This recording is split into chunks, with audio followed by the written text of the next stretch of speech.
Written by XEpyrusX. The universe, a vast cavern of nothingness, in between the billions and billions of stars and planetary objects. It was the dream of many people before me to drift through space, with or without purpose. To feel so close to the stars you could almost reach out and grasp them. Even after all my time, I cannot grasp the full vastness of space. For example, it takes roughly 8.5 minutes for the sun's light to reach Earth, or 4.5 hours to reach Neptune, respectively.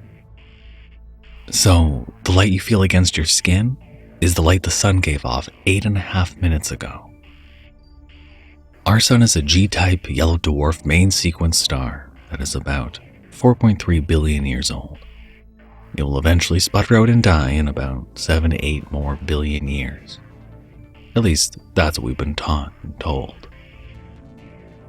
So that doesn't explain why it's just gone. My mission to Mars was supposed to last just under 9 months in transit time. My craft's only occupant is myself and my ship's AI, Sid. The revival of the Ares program a decade ago propelled us forward into a new space age, with the first wave of Earthborn touching the Martian surface only a year after the colony foundation was fabricated. It was a marvel of technology and human achievement, instilling a new sense of drive and wonder in the minds of accomplished astronauts and like-minded individuals that wanted to travel among the stars. And I was one of those like-minded individuals. My experience in the Canadian Air Force had served me well during training, propelling me into a life I could have only once dreamed of. Piloting a space shuttle, over the last 6 years I've traveled this route more times than I've set foot on Earth or Martian soil. The quiet hum of the spacecraft and the isolation, it called to me. This mission was like the others that had come before it. It was simple. Deliver the payload to the colony, pick up 2 personnel whose contracts were up, and come home. I couldn't ask for an easier job. My routine had served me well every day, standing in front of the coffee maker, watching it dispense the dark brown liquid into my porcelain mug, both hands on my hips as I waited. You would think solitude would give me some grace and patience, though patience, it seems, was not a virtue I'd ever be privy to. Commander Levoux.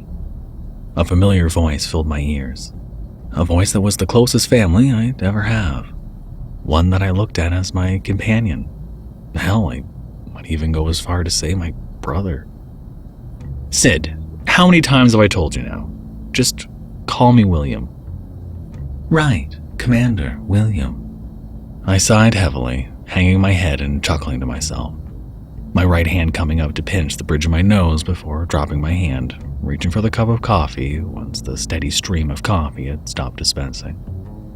Bringing the black coffee to my lips and taking a sip, letting the slight bitterness be savored on my tongue for a moment before letting off a soft ah after finishing my sip, before carefully making my way to the bridge, only to stop after a few steps.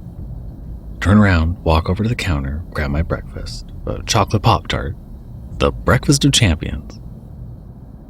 Walking back to the bridge was a short trip. The ship was only made up of 4 separate modules. The cockpit, which was detachable from the rest of the hull, living quarters, which could hold up to 4 crew, the engine bays, and lately the solar arrays that helped keep the systems powered, including Sid. Taking a sip from my coffee as I crossed the threshold into the cockpit, the single pilot seat swivels to face my direction. Carefully sitting down, making sure not to spill my drink, the seat automatically turning back to face forward. Thanks, Sid. Lift the view shield. Let's see our scenery. Copy, Commander. Lifting the shields. There was a slight sound of whirling for a brief moment before a hydraulic hissing sound. The metal shielding covering the front windows sputtered before sheet by sheet it lifted, giving me a view of the great vastness before me. The large Martian planet was getting ever closer, so much so that if I reached out my hand, I felt as though I could touch it. The light from the sun poured into the module and directly into my eyes, lifting my arm to give myself some cover. Sid, what are our power reserves? 56.23%, Commander. Alright. Deploy the array. Let's get some juice flowing through you. Deploying array. Placing my plate on the dash to my side, I reached up and pulled down one of the LED screens. Swiping against the screen as it lit up, showing a progress report on the development of the array. A small square in the top right of a real-time external image of the process, watching the array expand and unfold, pointing in the direction of the sun as a pop-up appeared. Another progress bar showing our power reserve percentage. Initiating standby mode for charging, I stated simply, sitting up in my seat, my hands reaching for the center console before starting the power down procedure. Powering down was a common thing while charging. If not, I'd be turned into a fried egg left on the hood of a car in the middle of summer. Just a couple thousand degrees hotter. Array deployed and charging, Commander. Like a well-oiled machine, eh, Sid? I wouldn't know, Commander. I do not require fuel to function. I couldn't help but sigh and chuckle. Right, of course. My train of thought was pulled off as the LED screen flicked in front of me.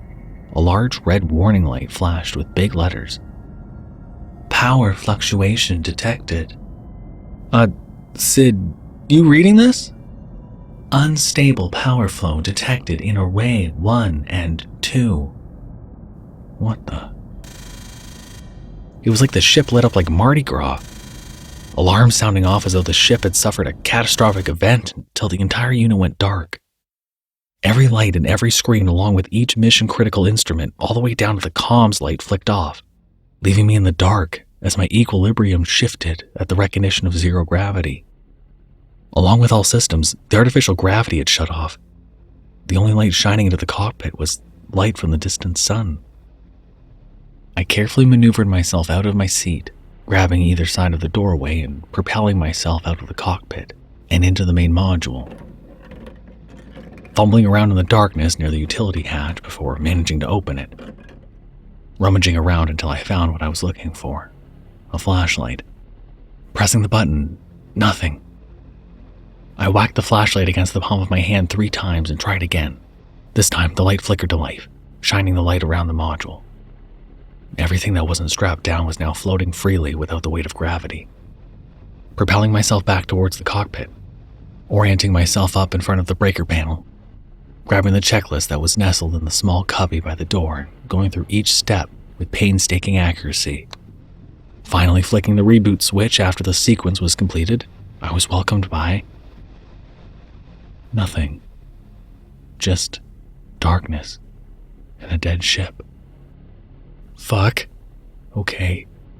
Alright. Clearing my throat, anxiety had bubbled up and found a deep-seated spot in my chest. Count to 4. Inhale. Count to 4. Exhale. Breathe. Stilling myself before going through the checklist again, flicking up each individual switch calmly. Once the sequence was completed, I hovered over the reboot button. There was something in me that was hesitant. I might not be a religious man, but if there is a God out there, please don't make me be stranded out here. Flicking on the switch, again there was nothing, until the instrument panel lit up like Christmas, as did the alarms. Dropping the checklist, letting it float off, it hit the wall panel and redirected itself somewhere. Drifting over to the instrument panel and attempting to diagnose each alarm one by one. Power malfunction, gyro failure, loss of engine 2, artificial gravity failure, life support working but unresponsive. What in the fuck? The light shining into the cockpit from the sun was blinding, and the heat was more than what would be comfortable. Until it wasn't. All the instruments in warning went dead again. Any light that had basked the cockpit ceased to exist, leaving me in entire, unrelenting darkness. I paused, looking up to the windows. I could still see the light of distant stars, but everything else was void. My eyes widened, scrambling, grabbing my chair and pushing myself up and over towards the window. My hands touching the thick glass-like material, looking around frantically, but everything Everything is black. Quickly grabbing my flashlight and bringing it up to the window, it did nothing to illuminate anything but the inside of my cabin. Pushing myself away from the window and back over to the control panel, once more running through the checklist. This time upon reboot, only emergency power was restored to all systems. Sid? Sid, are you there? I'm here, Commander. Jesus. Okay, run a full system diagnostics. I need to know what happened to the ship. Commander. I paused, collecting myself. Sid? It's gone, Commander. Gone? What's gone? The sun. It's gone. Just then, a master warning filled the cockpit. System life support failure imminent. System life. Sid's voice rang out over and over and over again. System life support failure imminent. System. It was always a risk, traveling through space. It was always a possibility that some system would fail, from being sucked out into the vacuum of space, the combustion of rocket System fuel, life support failure imminent. I had settled with the fact that this would happen. My death. Though I did not account for my death in the void of the sun and the collapse of the solar system.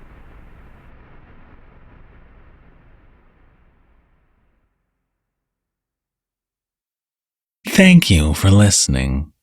And just like poor Commander Lavouille, you're not going anywhere, right?